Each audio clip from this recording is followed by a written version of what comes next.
Welcome to What's AP Macroeconomics. The goal of this course is to provide a vibrantly animated yet deliberate review of the necessary material to prepare you for your upcoming AP Macroeconomics exam. Today we'll look at the first part of Unit 1 of AP Macro. Unit 1, Scarcity, PPC, and Comparative and Absolute Advantage. Economics, in short, is the study of society and its relationship with the finite resources around it. It explores the scientific nuances and implications of how us humans use the scarce resources in our environment to satisfy the wants and desires of all people and organizations, small or big. Scarcity is an important idea in economics. No object in the world has an infinite supply.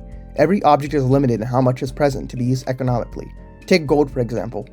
It is estimated that the world's entire supply of gold is around 244,000 metric tons, enough to fit into 3 Olympic-sized swimming pools. The supply of gold is limited, but that doesn't stop people from wanting gold and getting more of it. That is the essential idea of economics, that everything has a finite supply, but there can theoretically be an infinite amount of demand. Resources don't just have to be tangible objects such as gold, but also other things, which we call the factors of production. Land/natural resources. The land around us has certain resources that we can use, such as trees, water sources, things we can mine, such as iron or coal. The land can also be used for agriculture, but these are finite and not everyone can profit off or gain access to them. Capital. The things you own, such as the electronic device you're watching this video on, the pens and pencils you use to do your assignments, or the penchant for academic vigor you have within you to do well in your AP Macro exam is also limited and a finite resource. Entrepreneurial ability.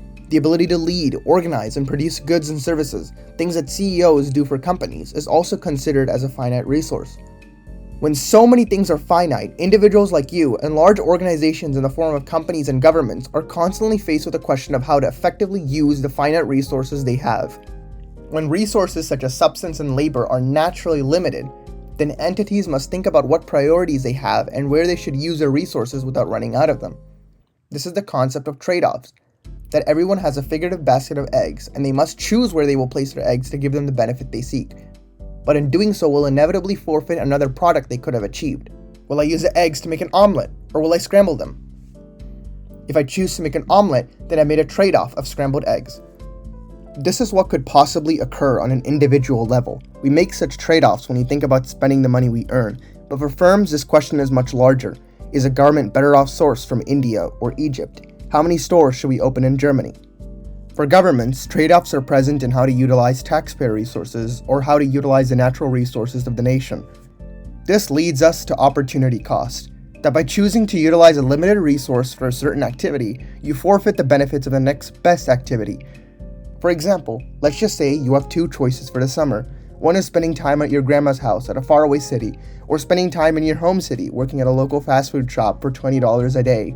In this case, the finite resource is your time, and if you choose to use that time at your grandma's house, then you have an opportunity cost of the next best alternative, working at the fast food chain and making $20 a day over the course of a 30-day vacation. So your opportunity cost for choosing your grandma would be $600, or if you chose to work over your grandma, her feelings and the memories you could have made. You could have also spent that time learning how to speak Japanese. In that case, your opportunity cost would be the next best alternative. Be careful not to add together the activities. The finite resource you have in the form of time can only be spent on one activity. So perhaps by choosing to learn Japanese during your vacation, your opportunity cost would be the next best alternative of earning $600 working at the fast food chain. Such a relationship can be depicted on the production possibilities curve, a weighing of the opportunity cost between different products produced with the same finite resources.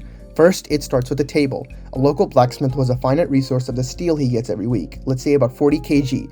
He can either build 40 hammers with all the steel or 80 wrenches with all the steel, or he can split the amount in whatever combination he pleases, and each combination yields a different amount of hammers and wrenches as can be seen in the table. This is the same data that is plotted onto a graph showing the opportunity cost of each combination of hammers and wrenches. At this point, we can see that by building 40 hammers, he has an opportunity cost of 80 wrenches. Wrenches that the blacksmith lost due to the conscious decision he made to build only hammers, and vice versa if he built only wrenches at this point. The line represents the production possibility, the finite resources that the blacksmith has in the form of a finite supply of steel he receives. The production possibilities curve also gives us a way of measuring efficiency. Simply put, if the blacksmith produces at points along the line, it is considered to be a good usage of resources because he is utilizing all of the steel he has available in producing the most amount of hammers and wrenches. At the red point, however, he is operating inefficiently as he is not producing the most amount of hammers and wrenches and is perhaps wasting steel. The orange point, which is outside the curve, represents an unattainable level of production. The blacksmith simply lacks the amount of steel to make that many hammers or wrenches. Going back to the idea of efficiency, the blacksmith were only to produce one type of product and the maximum number of it, say in this case 40 hammers with all the steel. This is known as productive efficiency. Whereas, if he decided to split the steel to an optimal combination to produce the needed amount of both hammers and wrenches for his community and clients, it would be known as allocative efficiency. Using the information we have in the form of the graphs, we can calculate the per unit cost of moving to different production combinations. Simply calculate the products you lose by the products you gain, and you'll get the opportunity cost for that movement. Another thing to note is that the PPC can depict an increasing opportunity cost for choosing one object over the other, or else depict a constant opportunity cost depending on the numbers involved. The production possibilities curve can also show growth as well as recession. Going back to the red and orange points showing inefficiency and unattainability, if the curve of the production possibility was to shift up, then it represents an increased ability to produce goods, which is linked to an increase in the resources that are available to create such products. This could mean that the blacksmith buys more steel, increasing from his previous allotment of 40 kg to 60 kg of steel.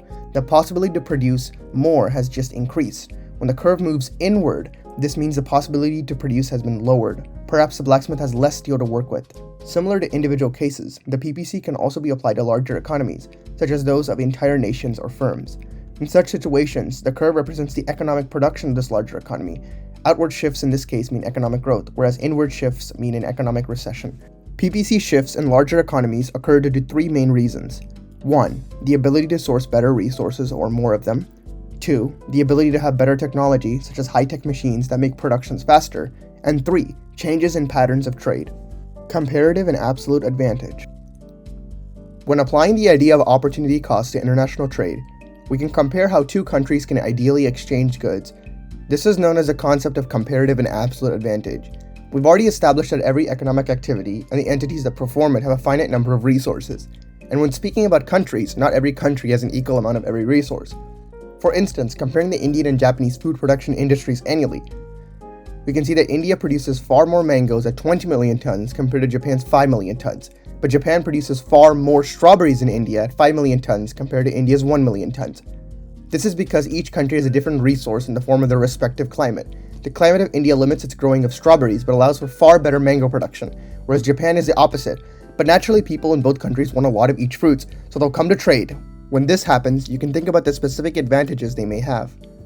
First, let's create a hypothetical scenario using the same two countries. Let's say next year India, using all of its agricultural land, can either produce 50 million tons of mangoes or 10 million tons of strawberries. For Japan, let's say using all of its agricultural land can produce 10 million tons of mangoes or 5 million tons of strawberries. Absolute advantage is when an entity produces the most amount of a certain product with the given resources and time. When comparing the two countries for an absolute advantage, it is clear that India has an absolute advantage in producing mangoes and strawberries because it can produce the most of either fruit compared to Japan. It therefore has an absolute advantage in producing strawberries and mangoes. It gets trickier when we think about comparative advantage. Comparative advantage is when a country can produce a good at the lowest opportunity cost, meaning that compared to the other country, the country in question can produce the good at hand without incurring a larger loss and forfeiting its next best alternative. To precisely calculate this, there's some math involved, but nothing too hard. First, you need to calculate the per unit opportunity cost. If you recall it, it's the value of what you're giving up and what you're gaining. Because land is finite in each country, we can only choose one crop to grow on all the land, and by choosing one product, we incur an opportunity cost by giving up the next best alternative. First, we'll start with the scenario that India chooses to use all of its land to produce mangoes. India will therefore lose out on the next best alternative of using the land to farm 10 million tons of strawberries.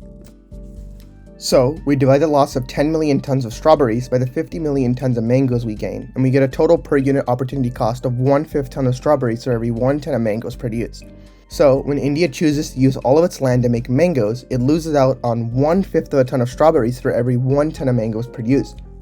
That doesn't seem like that much of a loss, does it? Now let's say India makes the decision to use all of its land to make strawberries. In this case, we would divide what we lose by what we gain.